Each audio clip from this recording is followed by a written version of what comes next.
Assalamualaikum warahmatullahi wabarakatuh. Nama saya Faradila Ilham dengan NIM 092022090187.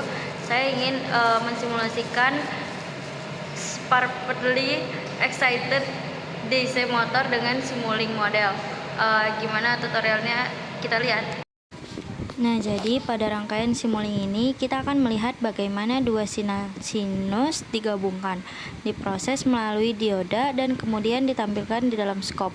Rangkaian ini sederhana tapi sangat efektif untuk memahami konsep dasar superposisi sinyal dan efek komponen nonlinear terhadap bentuk gelombang.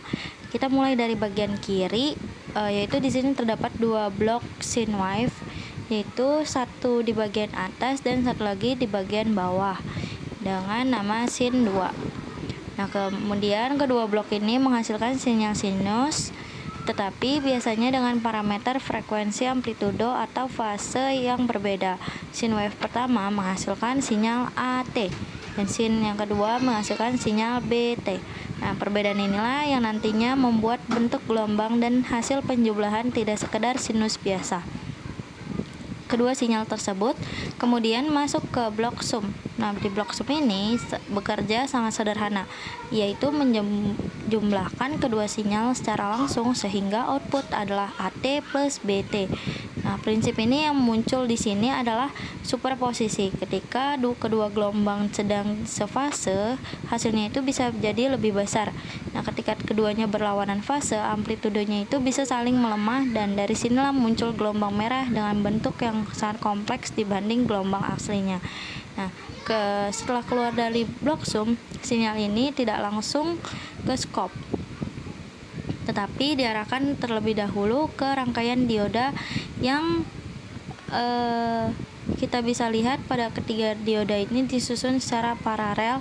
Nah, meskipun jumlahnya 3, semua dioda itu bekerja dengan prinsip yang sama, yaitu hanya mengizinkan sinyal melewati jalur positif.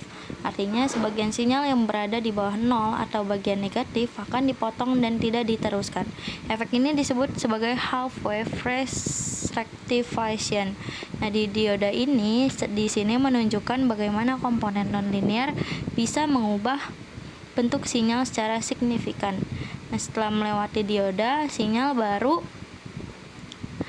masuk ke block space. Nah, di block space ini berfungsi sebagai osiloskop digital yang menampilkan seluruh sinyal berdasarkan waktu pada layar skop. Pada layar skop terlihat 3 kurva. Yang pertama ada kurva yang ada gelombang kuning dari sin wave pertama, gelombang biru dari sin kedua, dan gelombang merah yang merupakan penjumlahan keduanya. Namun perlu dicatat, gelombang merah yang tampil adalah versi yang sudah dipotong oleh dioda. Oleh karena itu, bagian negatifnya tidak muncul sekali. Hasil akhirnya adalah gelombang hanya berada di posisi positif dengan bentuk mengikuti pola superposisi dari kedua sinus asli. Secara keseluruhan, rangkaian ini menunjukkan 3 hal penting. Pertama, bagaimana dua sinyal sinus dapat digabungkan. Kedua, bagaimana operasi matematis seperti penjumlahan mempengaruhi bentuk gelombang. Dan ketiga, bagaimana dioda memodifikasi sinyal sehingga hanya bagian positif yang akan diteruskan.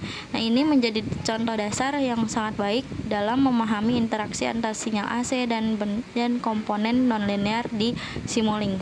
Sudah menonton videonya. Mohon maaf apabila ada kesalahan dalam tutorialnya. Assalamualaikum warahmatullahi wabarakatuh.